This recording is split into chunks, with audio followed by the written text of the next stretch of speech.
Hi there, and thanks once again for tuning into the Explaining History YouTube channel. Now, I want to talk today about the danger of generalising in essays. It's a huge danger, and every student does it from time to time. When you do, you throw away marks. Let's take, for example, we're discussing, say, the Vietnam War. And we're talking about the period in the late 1960s where large numbers of people began to protest against the Vietnam War. You can get yourself into a mess here by saying something like this, writing a paragraph that says, by after 1968, America didn't want to be in the Vietnam War any longer. Not true.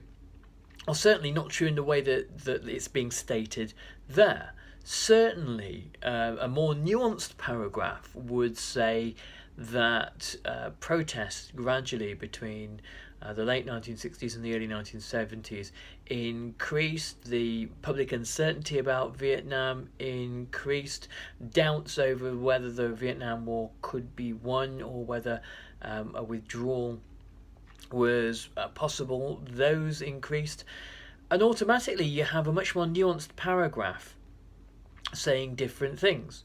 For you to say that America wanted a particular thing, well, America is simply a kind of like a political and geographical entity containing Americans, of whom there are many different persuasions, outlooks and views. The danger when discussing Nazi Germany is the assumption that all Germans did this and all Germans did that, all Germans supported Hitler, all Germans approved and knew about the Holocaust. Well, none of those statements are true.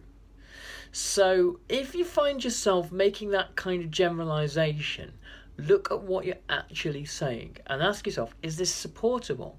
Could I, if I had to prove this in front of an exam board, could I present the evidence that shows this? And obviously the answer is no, you can't. Instead, the evidence will always show something more nuanced. You might say that increasing numbers of American people in the late 60s and early 70s were very dubious about the Vietnam War and protested against it. However, in certain parts of the country, in certain demographics, support remained, quite solid. You might say that Adolf Hitler had support from certain classes of German society, the Mittelstand, but he didn't gain a majority in the March 1933 elections, and he never actually win an overall majority at any point. So he never had enough support to command a majority from the entirety of the country.